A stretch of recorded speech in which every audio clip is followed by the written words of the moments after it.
Bharatiya Janata party दलों को तोड़ना जानती है। भारतीय जनता पार्टी किसको कब लेना है वो जानती है।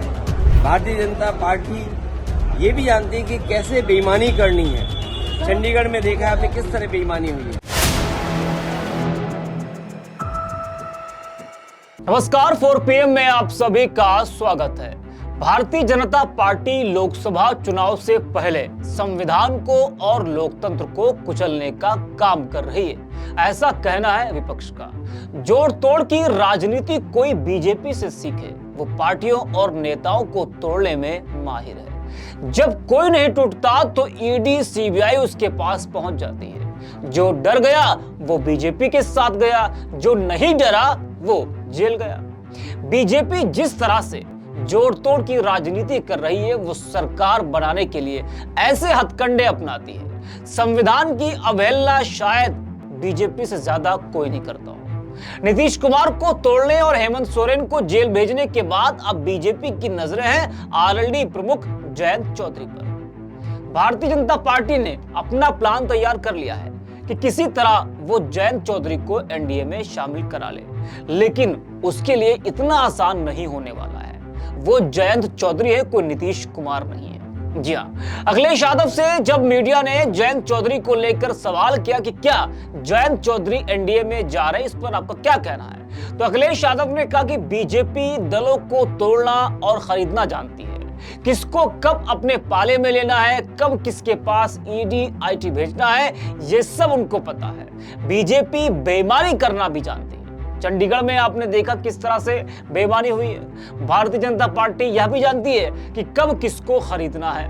वह यूं ही थोड़ी सबसे बड़ा दल बन गया है। जी हाँ, तो अखिलेश ने कहा कि बीजेपी ऐसे ही सबसे बड़ा दल नहीं बना है। उसने बहुत मेहनत किया है, बहुत उसने जोड़ तोड़ की राजनीति की है, बहुत बेईमानी की है, तब जाकर आज वो सबसे बड़ा दल बना है।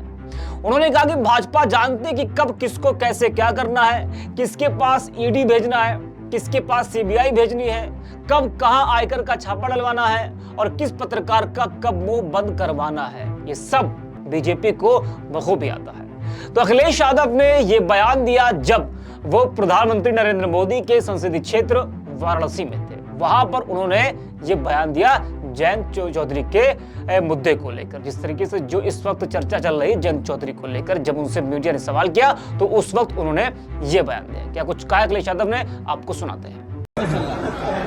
अभी तो ये तय करना कौन पांडव है कौन कौरव है, अभी ये कौन तय करेगा कि कौन पांडव है कौन कौरव है। और अगर हम संख्या बल पे जाएं तो बीजेपी तो ये कहती है कि वो दुनिया की सबसे बड़ी पार्टी है। तो पहले ये तो तय हो जाए कि कौरव कौन है पांडव कौन है। मुख्यमंत्री जी ने ये कहा कि रातों रात नंदी जी ने बैरिकेडिंग तोड़वा दी। देखिए, मुख्यमंत्री जी क्या कहते हैं, हमारे लिए संविधान और कोर्ट सबसे बड़ी चीज है। एक सवाल जयंत चौधरी के अटकलें लगाई जा रही है कि एनडीए में शामिल हो सकते हैं। भारतीय जनता पार्टी दलों को तोड़ना जानती है।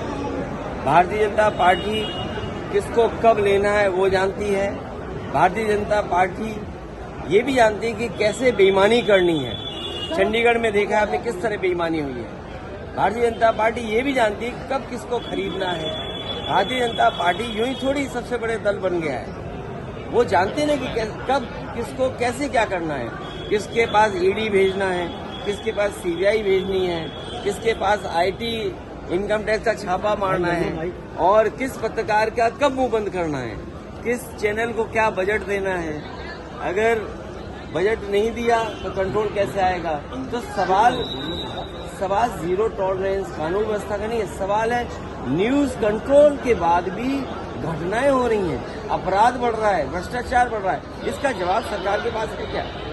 सोचिए, नौजवान मजबूर है इजराइल में नौकरी करने के लिए, क्या कोई अपना घर परिवार छोड़ करके एक वॉर जोन में जाएगा। और जिस सरकार के कार्यकाल में, और मैं कहता हूं पत्रकार साथियों से, 1 लाख किसानों ने आत्महत्या की है जब से भारतीय जनता पार्टी की सरकार बनी है 2014 से, और आज तक एनसीआरबी के आंकड़े निकलवा लीजिए, 1 लाख किसानों ने आत्महत्या की है। और जहां 1 लाख किसान आत्महत्या कर ले, आय दोगुनी ना हो, महंगाई को रोक ना पा रहे हों, डबल इंजन की सरकार का क्या मतलब है? तो अखिलेश यादव को आपने सुना किस तरीके से वो बीजेपी पर जमकर हमलावर दिखे। इससे पहले अखिलेश ने कहा था कि जयंत जी बहुत सुलझे हुए नेता हैं, वे राजनीति को समझते हैं, मुझे उम्मीद है कि किसानों की लड़ाई के लिए जो संघर्ष चल रहा है वो उसे कमजोर नहीं होने देंगे। लेकिन अब उनका ये बयान कि बीजेपी दलों को तोड़ना अच्छे से जानती है, इससे ये तो लगता है कि कहीं ना कहीं सपा को भी अंदेशा हो गया है कि बीजेपी जयंत चौधरी को अलग करने में लगी है और वो एनडीए में शामिल कराना जयंत चौधरी को चाहती है। वैसे हर चुनाव में बीजेपी तमाम दलों को अपने पाले में लाने का पूरा प्रयास करती रहती है। किसी को तोड़ना है, पार्टी के अंदर फूट पैदा करना हो, ये सब करना उसे बखूबी आता है और उसने किया भी है। चाहे आप किसी भी राज्य की बात कर लीजिए, हर जगह बीजेपी ने जोड़ तोड़ की राजनीति की है। विपक्ष ये कई बार कह चुका है कि भाजपा सत्ता की लालची है और लालच में ही उसने जनता से ढेर सारे वादे किए लेकिन उसे निभाया नहीं। विपक्ष तो ये भी कहता है कि भाजपा सत्ता पाने के लिए किसी भी हद तक जा सकती है और जा भी रही। दरअसल इस वक्त उत्तर प्रदेश की सियासत में भूचाल मचा है। इंडिया गठबंधन में शामिल आरएलडी को लेकर ये खबरें चल रही कि जयंत चौधरी जो आरएलडी प्रमुख हैं वो एनडीए गठबंधन का हिस्सा हो सकते हैं और बीजेपी ने उनको ऑफर भी दिया है। बीजेपी आरएलडी के बीच डील भी पक्की हो गई है, ऐसी खबरें आ रही हैं। लेकिन इस पूरे खेल में अगर देखा जाए तो गोदी मीडिया का बड़ा रोल रहता है। इस खेल में नहीं बल्कि सरकार के हर खेल में सरकारी मीडिया पूरा साथ सरकार का देती है और दे भी रही है। दोनों मिलकर भ्रमित करने का काम करते हैं और इसलिए कहा जाता है कि सरकार के इशारे पर गोदी मीडिया काम कर रही है। जो कहा जाएगा वही करेगी और जिस खबर को हवा देने के लिए बोला जाएगा उसी खबर को हवा देकर वो जनता को गुमराह करने का काम करती है। तो इसलिए मीडिया का भी अहम रोल हो जाता है। जिस तरीके से तमाम खबरें आप देखते हैं उसके बाद जिस तरीके से हो हल्ला होता है, तो अब मेन स्ट्रीम मीडिया गोदी मीडिया जयंत चौधरी को लेकर तमाम दावे कर रही है और अलग अलग खबरें चला रही है। लेकिन अब यह देखना होगा, अभी तक आरएलडी की तरफ से जयंत चौधरी की तरफ से ऐसी कोई बातें नहीं आई हैं जिन बातों को आज गोदी मीडिया दिखा रहा है, बता रहा है। लेकिन अभी इंतजार करना होगा और देखना यह होता है कि आखिरकार जयंत चौधरी का फैसला क्या होता है। ऐसी तमाम वीडियोस को देखने के लिए बने रहिए 4PM के साथ।